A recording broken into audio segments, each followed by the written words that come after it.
नमस्कार आदाब, मैं अशर यासिर, आपका स्वागत है सियासत टीवी के हिंदी समाचार में। सबसे पहले देखते हैं हेडलाइंस। पीओके पर राजनाथ सिंह ने किया महाराणा प्रताप का जिक्र, बोले स्वयं लौट कर कहेगा मैं भारत का ही हूं।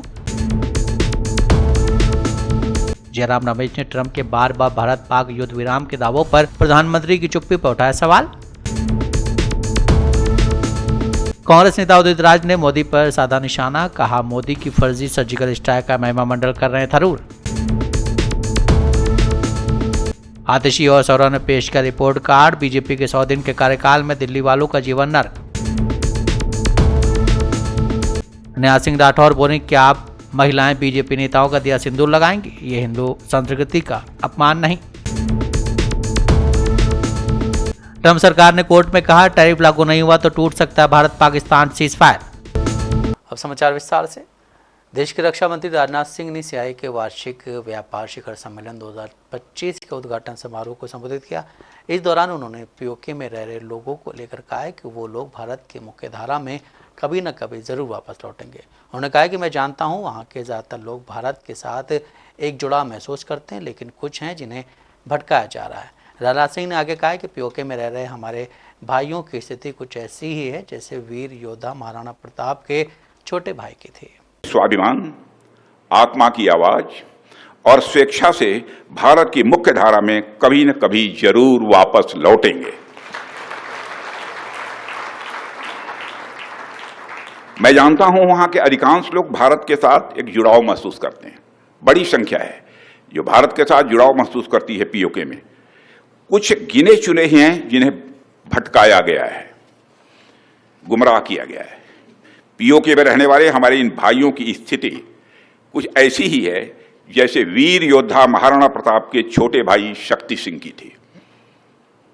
मैं फिर से दोहराना चाहूंगा, पीओके में रहने वाले हमारे इन भाइयों की स्थिति कुछ ऐसी ही है जैसे वीर योद्धा महाराणा प्रताप के छोटे भाई शक्ति सिंह की थी।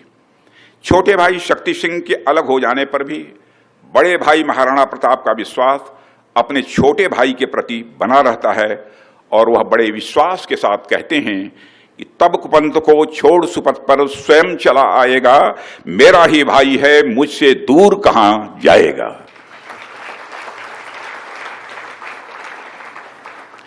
भारत हमेशा ही दिलों को जोड़ने की बात करता है और हमें विश्वास है कि प्रेम, एकता और सत्य के मार्ग पर चलकर वह दिन दूर नहीं जब हमारा ही अंग पीओके स्वयं लौटकर कहेगा मैं भारत हूं, भारत ही हूं, मैं वापस आऊंगा। और वापस आया हूं, मैं भारत ही हूं, मैं वापस आया हूं, यह पीओके कहेगा, ऐसा मेरा पक्का विश्वास है। पीओके की भारत से एकजुटता इस देश की सांस्कृतिक, सामाजिक और आर्थिक समृद्धि पर निर्भर करती है। साथियों, जब मैं मेक इन इंडिया के माध्यम से प्रॉस्पेरिटी की बात करता हूं तो मेरी बात सिर्फ डिफेंस मैन्युफैक्चरिंग तक ही सीमित नहीं है। मेक इन इंडिया हमारे लिए यह डिफाइनिंग मूवमेंट है जो 20वीं शताब्दी में जापान में आया था। हम जापान की तरह ही इंजीनियरिंग, हाई प्रिसीजन मैन्युफैक्चरिंग और फ्यूचर टेक्नोलॉजी के लिए एक डेवलपमेंट हब। कांग्रेस नेता जयराम रमेश ने भारत पाकिस्तान युद्ध विराम कैसे हुआ, इस पर अमेरिकी राष्ट्रपति डोनाल्ड ट्रंप के बार बार दावों पर पीएम मोदी की चुप्पी की आलोचना की है। राष्ट्रपति ट्रंप ने 3 देशों में अमेरिका, सऊदी अरब और कतर में 11 दिनों में 8 बार कहा है कि ये सीजफायर मेरी वजह से हुआ है और मैंने टैरिफ का इस्तेमाल किया है, और दोनों देशों से कहा है कि अगर आप सीजफायर कराओगे तो अंतर्राष्ट्रीय व्यापार बढ़ेगा। हमारे प्रधानमंत्री टैरिफ के बारे में सुनना नहीं चाहते, हमारे प्रधानमंत्री सिर्फ तारीफ सुनना चाहते हैं, इसलिए पीएम इस पर चुप हैं। कि 23 मई 2025 को न्यूयॉर्क स्थित कोर्ट ऑफ इंटरनेशनल ट्रेड, जो यूएस कांग्रेस ने स्थापित की थी 1980 में कानून द्वारा, उसमें अमेरिका के जो वाणिज्य मंत्री हैं हॉवर्ड रोटनिक, उन्होंने एक स्टेटमेंट दायर किया है कोर्ट के अंदर। कोर्ट में उन्होंने ये बयान दिया है और कोर्ट में बयान देना एक उसका अलग और विशेष महत्व रखता है। उन्होंने ये कहा है कि राष्ट्रपति ट्रंप ने ये युद्ध विराम करवाया और ये युद्ध विराम इसलिए हुआ क्योंकि राष्ट्रपति ट्रंप ने भारत के सामने और पाकिस्तान के सामने अंतर्राष्ट्रीय व्यापार का गाजर जो है, ट्रेड टैरिफ का मामला उठाया कि उन्होंने ये हमें बहकाया कि जो आप निर्यात करते हैं अमेरिका को, भारत और पाकिस्तान, उन निर्यात पर हम कर घटाएंगे। यही तो माने हैं कि लुभाने का माने तो यही है। तो देखिए, राष्ट्रपति ट्रंप ने तो 3 देशों में, अमेरिका में, सऊदी अरेबिया में और कतर में 11 दिन में 8 बार कहा है कि मेरे वजह से ये युद्ध विराम हुआ है और मैंने टैरिफ का जो इस्तेमाल किया है और दोनों देशों को कहा है कि अंतर्राष्ट्रीय व्यापार बढ़ेगा अगर आप युद्ध विराम करवाओगे। हमारे प्रधानमंत्री तो टैरिफ सुनना नहीं चाहते हैं, हमारे प्रधानमंत्री सिर्फ तारीफ सुनना चाहते हैं और वो राष्ट्रपति ट्रंप सिर्फ टैरिफ की बात करते हैं और हमारे प्रधानमंत्री सिर्फ तारीफ की अपेक्षा करते हैं। तो इस पर तो वो चुप हैं। प्रधानमंत्री ने कुछ नहीं कहा है, हमने बार बार उनसे पूछा है। राष्ट्रपति ट्रंप कहते हैं, मार्को रूबियो विदेश मंत्री कहते हैं, उप राष्ट्रपति जो हैं जेडी वैंस कहते हैं, अभी हॉवर्ड लुटनिक ने कहा है, पर इस पर तो हमारे विदेश मंत्री चुप हैं, हमारे प्रधानमंत्री तो बिल्कुल चुप हैं। सांसद शशि थरूर पर दिए गए अपने बयान पर कांग्रेस नेता उदित राज ने कहा है कि आप मेरे और मेरी पार्टी के रुख में अंतर क्यों कर रहे हैं। जयराम रमेश और पवन खेरा ने भी कल जो कहा था उसे ही रिपीट किया है। जब उनसे पूछा गया कि क्या डॉक्टर थरूर को पार्टी से निलंबित किया जाना चाहिए तो उन्होंने कहा है कि ये कार्य समिति राष्ट्रीय अध्यक्ष और राहुल गांधी पर निर्भर करता है। देखिए, ऐसा है कि शशि थरूर जी ने जो बोला बहुत ही गलत बोला। उन्होंने कहा कि मोदी जी के पहले line of control international border cross नहीं किया पहले की सरकारों ने। तो 1965 में लाहौर तक घुसी हमारी सेना, 1971 में भारत के 2 टुकड़े हो गए। मनमोहन सिंह जी के समय में 6 बार सर्जिकल स्ट्राइक हुई, लेकिन सेना का क्रेडिट सेना को ही दिया गया और उसका पब्लिसिटी नहीं करी गई। इन्होंने तो एक झूठा मूठा सर्जिकल कर दिया था।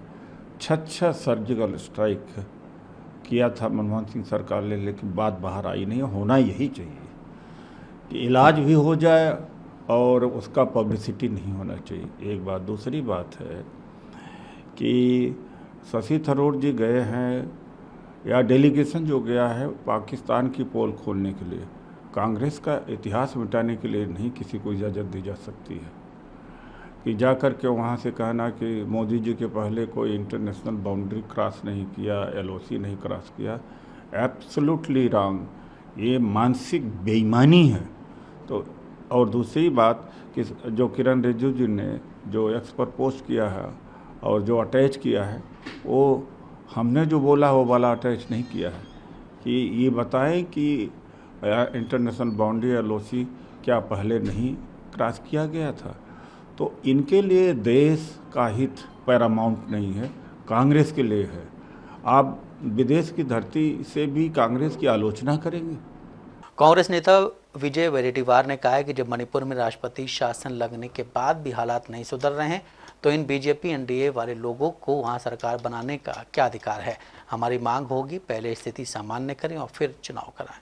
मणिपुर में 44 विधायक सरकार, वो 10 विधायक गवर्नर से मिले, ऐसा मैंने सुना है।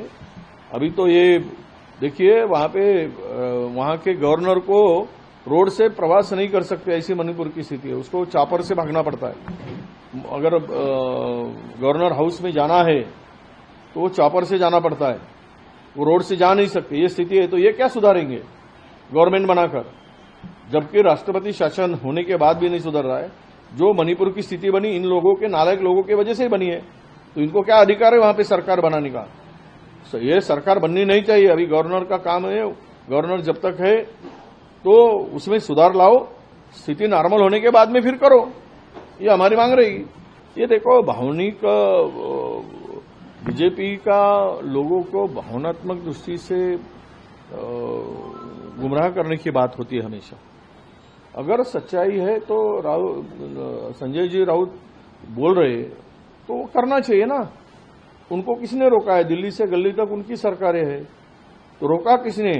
अगर इतना बड़ा सम्मान मान है तो संजय राउत कहते उस स्थिति में उनको देना चाहिए था। दिखावा नहीं होना चाहिए, ये बात उन्होंने सच कही है। मुख्यमंत्री ने एक भारतीय जनता पार्टी की सरकार को दिल्ली में 100 दिन पूरे हो गए। इस दौरान आप नेता आतिशी ने बीते दिनों ही बीजेपी के काम पर रिपोर्ट कार्ड पेश करने की बात कही थी। आज आपने नई सरकार के काम पर बात करने के लिए प्रेस कॉन्फ्रेंस की, जिसमें आतिशी ने दिल्ली सरकार पर जमकर निशाना साधा। उन्होंने कहा कि बीजेपी ने 10 साल से चल रही दिल्ली की व्यवस्थाओं को ध्वस्त कर दिया। उन्होंने कहा कि ये रिपोर्ट कार्ड हम दिल्ली में घर घर तक ले जाएंगे। दिल्ली वालों का जीवन नरक बना दिया। बेहतर काम करना तो छोड़िए, अपने वादे पूरा करना तो छोड़िए, भारतीय जनता पार्टी ने 10 साल से चलती हुई दिल्ली की व्यवस्थाओं को 100 दिन के अंदर ठप कर दिया। आज आम आदमी पार्टी रिपोर्ट कार्ड रिलीज कर रही है भारतीय जनता पार्टी के 100 दिन के फेलियर्स का। भारतीय जनता पार्टी हर पक्ष में फेल है। हम इस रिपोर्ट कार्ड में 15 मुद्दों पर भारतीय जनता पार्टी किस तरह से फेल हुई है दिल्ली के लोगों के सामने रख रहे हैं, और ये रिपोर्ट कार्ड हम दिल्ली वालों के घर घर तक लेकर जाएंगे। पहला मुद्दा, लंबे लंबे पावर कट। दिल्ली में 10 साल से अरविंद केजरीवाल जी ने 24 घंटे बिजली दी, बिना पावर कट के बिजली दी। और ये हम नहीं कहते, ये केंद्र सरकार के बिजली विभाग के पावर डिपार्टमेंट की अपनी रिपोर्ट कहती है, अपने आंकड़े कहते हैं, और संसद में पेश किए गए कागजात कहते हैं कि दिल्ली में 10 साल से 24 घंटे बिजली आ रही थी, लेकिन पिछले 100 दिन में बिजली की चलती चलाती व्यवस्था ठप हो गई और दिल्ली के अलग अलग हिस्सों में लगातार लंबे लंबे पावर कट होते हैं। अब दिल्ली के लोग ये कहने लग गए हैं, अच्छा आज गर्मी ज़्यादा है, आज बिजली कट जाएगी। दिल्ली में मौसम का मिजाज अगले 3 दिनों तक बदल सकता है। एमडी ने शुक्रवार के लिए येलो और ऑरेंज अलर्ट जारी किया है। मौसम विभाग ने बताया कि दिल्ली में बारिश, गरज चमक और तेज़ हवाएं चलने की संभावना है। बुधवार को दिल्ली का अधिकतम तापमान 38.6 डिग्री सेल्सियस दर्ज किया गया, जो सामान्य से 1.8 डिग्री कम था। वहीं न्यूनतम तापमान 27.7 डिग्री सेल्सियस रहा, जो सामान्य से 1.1 डिग्री सेल्सियस कम है। देखिए, जहाँ तक नॉर्थ वेस्ट इंडिया की बात है तो एक वेस्टर्न डिस्टर्बेंस जो है वो आज जम्मू कश्मीर के आसपास से स्थित है। इसकी वजह से जो हमारा नॉर्थ वेस्ट इंडिया का इलाका है, क्षेत्र है ज़्यादातर, वहाँ पर थंडरस्टॉर्म एक्टिविटी, गस्टी विंड रहने की संभावना है। अगर हम इसको स्टेट वाइज समझें तो पंजाब, हरियाणा, इन क्षेत्रों में, इन स्टेट्स में जो है वो थंडरस्टॉर्म एक्टिविटी हो सकती है, गस्टी विंड हो सकती है, 50-60 किलोमीटर तक की हवा चल सकती है, 70 किलोमीटर तक भी स्पीड जा सकती है। वहीं जम्मू कश्मीर में भी सेम स्थिति रहेगी, वहाँ पे तेज हवाएं चलेंगी, थंडरस्टॉर्म, गस्टी विंड की संभावना जताई गई है। इसके साथ साथ हम उत्तर प्रदेश की बात करें तो यहाँ पे ऑरेंज अलर्ट देख सकते हैं। इन सभी क्षेत्रों में ऑरेंज अलर्ट है। यहाँ पर भी थंडरस्टॉर्म एक्टिविटी हो सकती है, गस्टी विंड हो सकती है। उत्तर प्रदेश कुछ स्थानों पर हेल स्टॉर्म यानी ओलावृष्टि भी आज होने की संभावना है। वहीं राजस्थान की बात करें तो वहाँ थंडरस्टॉर्म के साथ साथ डस्ट स्टॉर्म एक्टिविटी भी हो सकती है। हवा गति जो 50-60 किलोमीटर तक भी रहने की संभावना है, जो गस्टीनेस 70 किलोमीटर तक हो सकती है। इसके लिए ऑरेंज कलर का अलर्ट नॉर्थ वेस्ट इंडिया के लिए भी उससे जारी किया गया है। दिल्ली की पर्टिकुलरली बात करें तो क्या स्थिति है सर? ठीक है, दिल्ली के बारे में बात करें तो जैसे कि वेस्टर्न डिस्टर्बेंस है, एक साइक्लोनिक सर्कुलेशन पंजाब के आसपास भी केंद्रित है लोअर लेवल्स पर, जिसकी वजह से एक थंडरस्टॉर्म एक्टिविटी जो है वो एक्सपेक्ट कर रहे हैं हम लोग दिल्ली एनसीआर रीजन में भी। तो उसके लिए आज के लिए जो है वो लाइट रेनफॉल साथ में थंडरस्टॉर्म एक्टिविटी हो सकती है, गस्टी विंड हो सकती है, 40-50 किलोमीटर तक की विंड स्पीड हो सकती है। और कल जो है light to moderate rainfall activity हो सकती है दिल्ली में, दिल्ली एनसीआर रीजन में। इसके साथ साथ थंडरस्टॉर्म एक्टिविटी हो सकती है। हवा गति कल थोड़ी सी और तेज भी होने की संभावना है, 50 से 60 किलोमीटर से लेकर गस्तें 70 किलोमीटर प्रति घंटे की हो सकती है। ज्यादातर अनुमान यही है कि बादल छाए रहने की संभावना है और तापमान जो अधिकतम तापमान है वो भी 36 से 39 डिग्री सेंटीग्रेड के बीच में पूरे सप्ताह के दौरान रहने की संभावना है। सर, ये सिचुएशन जो थंडरस्टॉर्म नॉर्थ वेस्ट इंडिया में? देखिए, जैसे अभी तो हम ये थंडरस्टॉर्म एक्टिविटी आज के लिए हम जैसे बोल रहे हैं येलो अलर्ट है, कल के लिए ऑरेंज अलर्ट है। इसके बाद भी ठंडी डेवलपमेंट की सिचुएशन जो है वो बनी रह सकती है। 30 से 40 किलोमीटर प्रति घंटे की रफ्तार से जो हवा वो चल सकती है, क्योंकि जो हमारा अनुमान है वो WD का इम्पैक्ट जो है वो आज से शुरू हुआ है, तो अगले 2-3 दिन तक रहने की संभावना है, जो करंट WD है। इसके बाद एक और WD है जो अभी अफगानिस्तान के उत्तरी भाग पर केंद्रित है, उसका मूवमेंट हम देखेंगे, उसके हिसाब से आगे फोरकास्ट दिया जाएगा।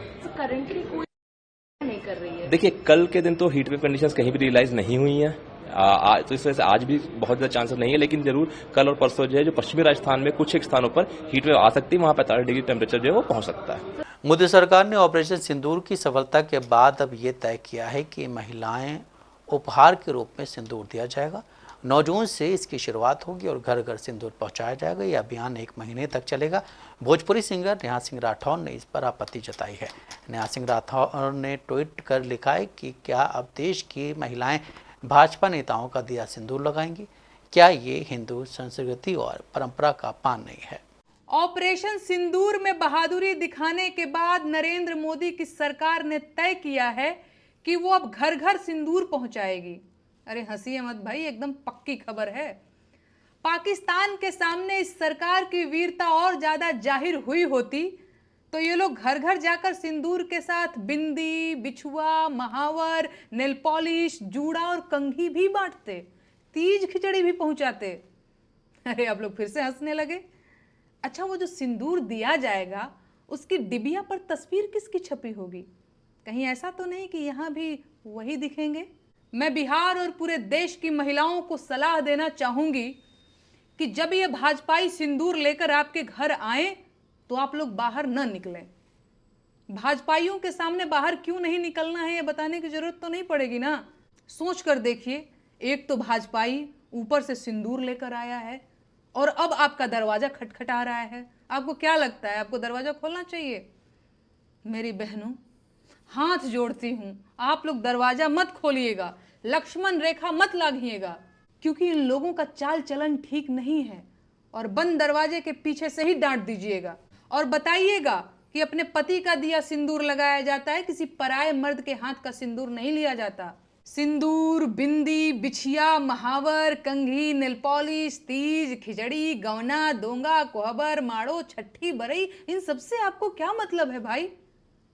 अब मुझे कहना ही पड़ेगा कि उनकी नसों में जो गर्म सिंदूर बह रहा था उसे अब डिबिया में पैक करवाने का वक्त आ चुका है, क्योंकि बिहार में चुनाव करीब आ रहा है और अब ये लोग बिहार की महिलाओं का भावनात्मक शोषण और दोहन करने की योजना भी बना चुके हैं। बिहार के करोड़ों पुरुष हर साल रेलगाड़ियों में भरकर रोजगार की तलाश में देश के बाकी हिस्सों में जाते हैं और उनकी पत्नियां अपनी मांग में अपने पतियों के नाम का सिंदूर भरती रह जाती हैं, क्योंकि बिहार में रोजगार नहीं है। उत्तर प्रदेश में काफ़ी अवैध मस्जिद, मदरसा, मज़ार और ईदगाहों के खिलाफ योगी सरकार सख्त है और अवैध मदरसों के खिलाफ बुलडोज़र एक्शन जारी है। पिछले 2 महीने में एक रिपोर्ट के मुताबिक 500 से ज़्यादा मदरसों और मस्जिदों को बुलडोज़र से गिरा दिया गया है। एक बार फिर गोंडा जिले में एक मदरसे पर बुलडोज़र चलाया गया। कार्रवाई पर अधिकारी नेहा शर्मा ने बताया कि सार्वजनिक भूमि और शासकीय संपत्तियों पर अवैध निर्माण के खिलाफ लगातार कार्रवाई की जा रही। इसी क्रम में कल एक तालाब की भूमि पर अवैध निर्माण को ध्वस्त किया गया है। सार्वजनिक नेचर की भूमि है और शासकीय संपत्ति है, उन संपत्तियों पर किसी भी प्रकार के जो अवैध निर्माण है उन पर निरंतर एनफोर्समेंट का जो कार्य है वो कराया जा रहा है। इसी क्रम में अभी कल मनकापुर तहसील अंतर्गत नवा ग्राम में एक तालाब की भूमि थी जिसपे धारा 67 के अंतर्गत बेदखली का आदेश निर्गत हुआ था। उस आदेश का क्रियान्वयन सुनिश्चित कराया गया तहसील की टीम के द्वारा और जो अवैध निर्माण है उसको ध्वस्त किया गया है। ये पूरी कार्रवाई जो है निरंतर हम लोग जनपद में कर रहे हैं और हर तहसील में इंस्ट्रक्शंस दिए गए हैं, इनका क्रियान्वयन सुनिश्चित किया जाए और सार्वजनिक जो श्रेणी की भूमियाँ हैं उनको सुरक्षित किया जाए। और मैम जो इस तरीके से अवैध निर्माण हुए हैं उनके लिए प्रशासन किस तरीके से चिन्हित कर रहा है?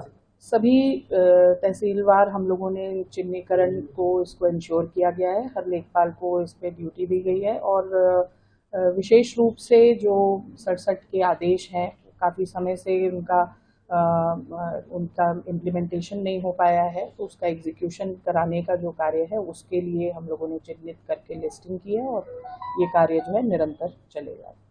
ऑपरेशन सिंदूर के बाद पहली बार नरेंद्र मोदी वापस उसी भूमि पर जा रहे हैं जहां से उन्होंने पाकिस्तान को तबाह करने की कसम खाई थी। जानकारी के मुताबिक पीएम मोदी 2 दिवसीय 29 और 30 मई को बिहार दौरे पर रहेंगे। पटना में मेगा रोड शो होगा। इस बीच 32 जगहों पर उनका अभिनंदन किया जाएगा। प्रधानमंत्री मोदी 2 दिवसीय बिहार दौरे पर जा रहे हैं।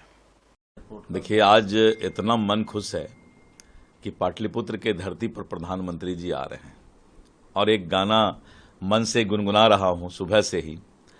जिसका मुझे था इंतजार, जिसके लिए दिल था बेकरार, वो घड़ी आ गई। यानी प्रधानमंत्री जी के आने का घड़ी आ गया। आज संध्या 4:30 बजे पटना एयरपोर्ट पर आएंगे। गजब का माहौल पूरे पटना शहर में और अगल बगल के जिला में है। बाढ़, वैशाली, पटना ग्रामीण और बगल का जो जहानाबाद, चारों तरफ से लोग प्रधानमंत्री जी को अभिवादन करने के लिए पटना में रोड के बगल में रोड शो में खड़ा रहेंगे। एक गजब का माहौल होगा, एक ऐतिहासिक क्षण होगा कि प्रधानमंत्री जी आपने जिस तरह पाकिस्तान के धरती में घुसकर आतंकवादियों के निशाने को, आतंकवादियों के ठिकानों को आपने नस्तानाबूद करने का काम किया, जिस तरह से दुर्दांत आतंकवादियों को आपने मौत के घाट उतारकर जनाजा निकलवा करके पूरे दुनिया को उस जनाजा को दिखलाने का काम किया और युद्ध का विराम किया और यह भी बता दिया कि अगर पाकिस्तान थोड़ा भी आतंकवादी को शेल्टर देगा, अपने धरती का उपयोग कराएगा, तो फिर अब गोली नहीं गोला वहां बरसेगा। इसलिए प्रधानमंत्री जी आपके ऐसे सच्चे इंसान का, कर्मयोगी इंसान का। जम्मू कश्मीर के मुद्दों पर बोलते हुए आरजेडी सांसद मनोज झा ने कहा है कि अगर आप देखेंगे तो जम्मू कश्मीर अभी तक राज्य नहीं है। केंद्र को जम्मू कश्मीर से संबंधित सभी मुद्दों पर खुलकर बात करनी चाहिए और इसे केंद्र बनाम राज्य का मामला नहीं बनाना चाहिए, बल्कि पर्यटकों की सुरक्षा सर्वोच्च प्राथमिकता देनी चाहिए। नहीं, देखिए, अभी तक अगर मैं वहाँ के राज्य का स्वरूप देखूं तो पूर्ण राज्य नहीं है। जिस चीज से स्ट्रगल दिल्ली की सरकार करती थी, आम आदमी पार्टी की, कमोबेश वही परिस्थितियां वहाँ हैं। जैसे बायसरन घाटी वाली जो घटना हुई, ये इस मौके पर जिन्होंने अपने परिवार के लोग खोए, उनका कहना था कि सिक्योरिटी के नाम पे कुछ नहीं था। तो मैं समझता हूँ कि केंद्र को अब कई चीजें जो अभी तक समेट के रखा हुआ था उस पर खुले मन से बात करें और ये राज्य बनाम केंद्र ना हो, नागरिकों की सुरक्षा ही केंद्र में हो। जन स्वराज पार्टी के संस्थापक प्रशांत किशोर ने कहा है कि अगर नीतीश कुमार एनडीए का चेहरा है तो नरेंद्र मोदी, अमित शाह इसकी घोषणा करें। प्रधानमंत्री मोदी ने कहा है कि ये बिहार के लाडले मुख्यमंत्री हैं। ये नहीं कहा है कि 2025 के बाद यही मुख्यमंत्री बने रहेंगे। घोषणा करें और जनता बता देगी कि लाडले हैं या नहीं। बिहार की जनता जानना चाहती है कि मोदी जी बता दें कि अगर एनडीए की सरकार बनेगी तो बिहार का मुख्यमंत्री कौन होगा। भाई, ऐसा है, अगर नीतीश कुमार ही एनडीए के चेहरा हैं तो ये बात तो सिर्फ 2 ही व्यक्ति को कहनी चाहिए, या तो मोदी जी कहेंगे, अमित शाह जी कहेंगे, क्योंकि सब लोग जानते हैं कि किसी तीसरे के कहने का कोई महत्व नहीं है। तो मोदी जी आज आ रहे, उनको घोषणा कर देनी चाहिए कि 25 के बाद भी नीतीश कुमार ही बिहार के मुख्यमंत्री रहेंगे और इस घोषणा पर मुहर जनता को लगाना है या रिजेक्ट करना है। भाई, अगर है हिम्मत तो कर दें दोस्त घोषणा। अगर मोदी जी में हिम्मत है, बिल्कुल चैलेंज कर रहे हैं, आप कैमरे पर चैलेंज कर रहे हैं। उन्होंने कहा कि ये बिहार के लाडले मुख्यमंत्री हैं, लेकिन ये नहीं कहा कि 25 के बाद यही लाडले मुख्यमंत्री आगे मुख्यमंत्री बनेंगे। कह के देख ले, जनता अभी बता देगी कि लाडले हैं कि नहीं है। जनता को तय करने दीजिए, अभी तो चुनाव है 3 महीने के 4 महीने के बाद। तो मोदी जी और भाजपा को ये घोषणा करनी चाहिए कि आगे भी नीतीश कुमार ही मुख्यमंत्री बने रहेंगे और फिर उस पर जनता का वोट लेना चाहिए। ये नहीं करना चाहिए कि यहां पर अभी नीतीश कुमार का चेहरा लेकर आगे चलेंगे और चुनाव के बाद नीतीश को हटाकर किसी दूसरे को बना देंगे। ये धोखा नहीं करना चाहिए। मोदी जी बहुत हिम्मत वाले 56 इंच के छाती वाले नेता हैं, तो उनको घोषणा करनी चाहिए कि बिहार का मुख्यमंत्री कौन होगा। अगर एनडीए की सरकार बनती है तो बिहार का मुख्यमंत्री कौन होगा, बिहार की जनता ये जानना चाहती है। 3 ही सवाल है। मोदी जी ये बता दें कि अगर एनडीए की सरकार बनेगी तो बिहार का मुख्यमंत्री कौन होगा। दूसरा सवाल, 1,25,000 करोड़ की जो घोषणा आपने 2015 में की थी, उस पैसे का क्या हुआ, उस पैकेज का क्या हुआ। क्या आपने पैकेज भेजा नहीं, या आपने पैकेज भेजा और यहां पर एनडीए की सरकार और उसके मंत्री अफसरों ने उस में बंदरबाट किया, लूट लिया। और तीसरी बात कि जिस बिहार ने 15 साल से आपको इतना समर्थन दिया है, बिहार के लिए, बिहार के विकास के लिए, यहाँ के बेरोजगारी पलायन को रोकने के लिए आप एक दिन अपने जीवन का कब निकालिएगा जिसमें कि बिहार के इस मूलभूत समस्याओं पर चर्चा हो और आगे का एक ब्लूप्रिंट आपके विजन के हिसाब से ही जारी किया जाए। देश के प्रधानमंत्री नरेंद्र मोदी की बिहार के विक्रमगंज में 30 मई को रैली होनी है। दौरे से पहले सूबे की राजनीति गरमाई हुई है। इसी बीच यूट्यूबर एवं बीजेपी नेता मनीष कश्यप की नाराजगी भी सामने आई है। उन्होंने कहा है कि प्रधानमंत्री की रैली में जाने से सबको मना किया। इतना ही नहीं, उन्होंने ये भी कहा है कि पीएम मोदी की रैली में पैसे देकर भीड़ जुटाई जाती है और वो यही समझते हैं बिहार में सब चंगा है। बिहार के रोहतास जिला में विक्रमगंज एक ऐसा जगह है जहां पे 30 तारीख को देश के प्रधानमंत्री नरेंद्र मोदी जी आ रहे हैं। मोदी जी इस देश के अलग अलग राज्यों में रैली करते हैं, सभाएं करते हैं। सबसे ज्यादा भीड़ जो है बिहार में जब सभा करते हैं तो उस समय होता है। गुजरात में जब मोदी जी सभा करते हैं तो उतना भीड़ नहीं होता है। महाराष्ट्र में सभा करते हैं तो उतना भीड़ नहीं होता है। साउथ के राज्यों में सभा करते हैं तो उतना भीड़ नहीं होता है। मोदी जी खुद गुजरात के हैं, लेकिन सबसे ज्यादा भीड़ मोदी जी के सभा में बिहार में होता है। उसके पीछे सबसे बड़ा रीजन ये है कि बसों में भर भर के स्थानीय नेता जो है वो कभी 500, कभी 200, कभी 400, कभी 1000 रुपया के नाम पे जो है लेके चले जाते हैं सभा में। अब जब भीड़ होता है तो मोदी जी को लगता है कि बिहार में सब कुछ चंगा है। चंगा है तभी तो लोग आ रहे हैं उनके रैलियों में, भीड़ के रूप में बहुत बड़ा बड़ा भीड़ आ रहा है। तो फिर क्या दिक्कत है? कोई दिक्कत नहीं है। तभी तो लोग मोदी जी को सुनने जा रहे हैं। आखिर वो रिकॉर्ड जो है गुजरात में क्यों नहीं बन पाता है? क्यों नहीं बनता है? गुजरात में उतने सारे लोग क्यों नहीं जाते हैं मोदी जी को सुनने, जबकि मोदी जी गुजरात के ही हैं, वहां के सीएम भी रहे हैं 12 साल, 3 बार सीएम रहे, उसके बाद से देश के पीएम हैं।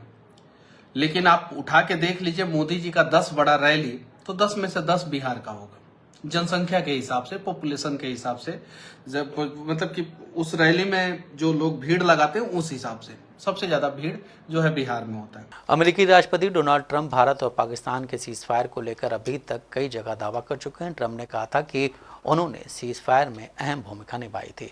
अब ट्रंप प्रशासन ने यही दावा अदालत में कर दिया है। ट्रंप प्रशासन ने अपने टैरिफ से जुड़े मामलों का बचाव करने के लिए सीज फायर का सहारा लिया। प्रशासन ने अमेरिकी अंतर्राष्ट्रीय व्यापार अदालत में दावा किया है कि अगर टैरिफ से जुड़े नियम नहीं माने गए तो सीज फायर टूट सकता है। एक खबर के मुताबिक ट्रंप प्रशासन ने कोर्ट में अपने टैरिफ के फैसले का बचाव करने के लिए भारत पाक सीज फायर का सहारा लिया है। प्रशासन ने कहा है कि भारत और पाकिस्तान के बीच मामले को शांत करने के लिए टैरिफ पावर का इस्तेमाल किया गया था। अमेरिका के वाणिज्य मंत्री ने 23 मई 2025 को न्यूयॉर्क स्थित अमेरिकी अंतर्राष्ट्रीय व्यापार अदालत में एक बयान दाखिल कर कहा कि राष्ट्रपति ट्रंप ने भारत और पाकिस्तान के बीच सीज फायर कराने के लिए अपने टैरिफ से जुड़े अधिकारों का इस्तेमाल किया था। अमेरिका के राष्ट्रपति ने कई बार यह दावा किया है कि उन्होंने भारत और पाकिस्तान के बीच हालिया सैन्य तनाव को व्यापार समझौते के जरिए सुलझाया है। ट्रंप इस बात का कई जगह पर क्रेडिट ले चुके हैं। भारत ने ऑपरेशन सिंदूर में पाकिस्तान के खिलाफ जवाबी कार्रवाई शुरू कर दी थी। पाकिस्तान ने भारत के कई शहरों को ड्रोन और मिसाइल के जरिए निशाना बनाने की कोशिश की थी, लेकिन सेना के मजबूत एयर डिफेंस सिस्टम ने उसके हर हमले को नाकाम कर दिया। हिंदी समाचार यहीं समाप्त होता है। मुझे दें इजाजत। बाकी खबरों के लिए बने रहें सियासत टीवी के साथ।